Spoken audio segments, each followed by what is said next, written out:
It was late October, and a group of 6 college friends, Emma, Jack, Rachel, David, Laura, and Ben, decided to spend the weekend in a remote cabin deep in the forest. The cabin belonged to Jack's uncle, who had warned them of strange occurrences in the area. Undeterred and excited for a Halloween adventure, they packed there. The drive was long, and as they ventured further into the woods, the trees seemed to close in around them. The narrow dirt road twisted and turned, creating an eerie feeling. Finally, they reached the cabin, an old wooden structure that looked like it had seen better days. The air was chilly, and they unloaded their gear and settled inside the cabin. It was rustic but cozy, with a fireplace and enough room for everyone. After unpacking, they gathered in the living room. Jack started a fire, and soon the room was filled with warmth and light. "Let's make this a weekend to remember," said Jack, raising a toast. Everyone cheered, and the night began with laughter, music, and stories. As the hours passed, the conversation turned to local legends and ghost stories. "Have you ever heard about the curse of these woods?" asked Rachel, her voice dropping to a whisper. "No, but I'm sure you're going to tell us," replied David, smirking. Rachel leaned in closer, her eyes glinting in the firelight. "They say that a long time ago, a witch lived in these woods. She was accused of casting spells on the villagers, and they burned her at the stake. With her dying breath, she cursed the forest and everyone who dared to enter it. Since then, strange things have happened here.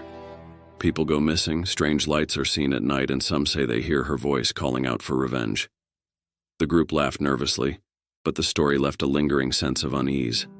As the night wore on, they decided to call it a night. Each friend retired to their room, the cabin now quiet except for the crackling of the dying fire. In the middle of the night, Emma was awakened by a faint, haunting melody. She sat up in bed, straining to hear. The sound seemed to be coming from outside. Curiosity got the better of her, and she slipped out of bed, careful not to wake Rachel, who was sharing the room with her. Emma tiptoed to the window and peered out. The fog was thicker now, and through it she could see a dim light flickering in the distance. The melody continued, eerily beautiful and sad.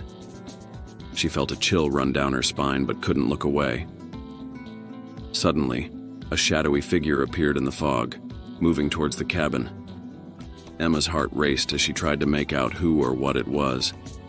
The figure seemed to glide over the ground, and the melody grew louder. Terrified, Emma rushed to wake the others.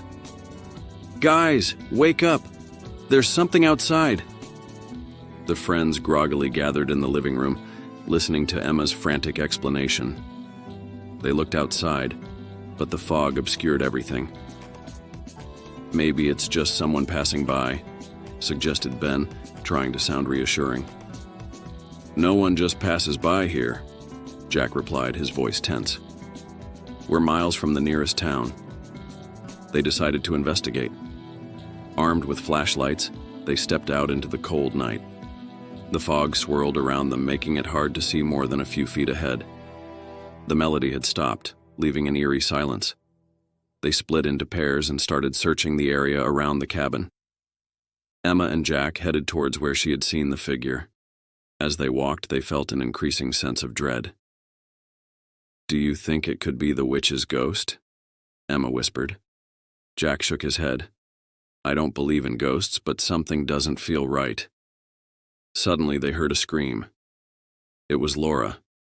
Emma and Jack sprinted back towards the cabin, their flashlights bobbing wildly. They found Laura and David standing near the edge of the forest, their faces pale. "We saw something," Laura gasped. "It was like a shadow, but it moved too quickly, and then it just vanished." The group decided it was best to stay together. They returned to the cabin, bolting the doors and windows. The atmosphere was tense, and no one could sleep. They took turns keeping watch, but the night passed without further incident. The next morning, they decided to leave. As they packed up, they discovered strange symbols carved into the trees around the cabin. None of them had noticed them the day before. "What do you think these mean?" Rachel asked, tracing one of the symbols with her finger. "I don't know, but I don't want to find out," Jack replied, urging everyone to hurry. They loaded their gear into the car and began the long drive back to civilization. As they left the forest, the feeling of unease began to lift, but the memories of the night lingered. Back at college, they tried to return to their normal lives, but the experience had changed them. They couldn't shake the feeling that they had narrowly escaped something sinister. Emma began researching the history of the woods and the witch's curse, hoping to find some explanation for what they had encountered. One night, Emma received a package in the mail. There was no return address. Inside, she found an old, tattered book. The cover was adorned with the same symbols they had seen on the trees. Inside the book, she found a detailed account of the witch's life and the curse she had placed on the forest. The final page contained a warning. Those who enter the cursed woods shall never find peace. The witch's spirit roams, seeking revenge on the living. Emma felt a chill run down her spine. She knew that their ordeal was far from over. The curse of the woods had followed them, and the witch's spirit would not rest until it had claimed its revenge. As she closed the book, she heard the haunting melody once more. Faint, but unmistakable. The witch was calling, and Emma knew that she and her friends would have to face the darkness again.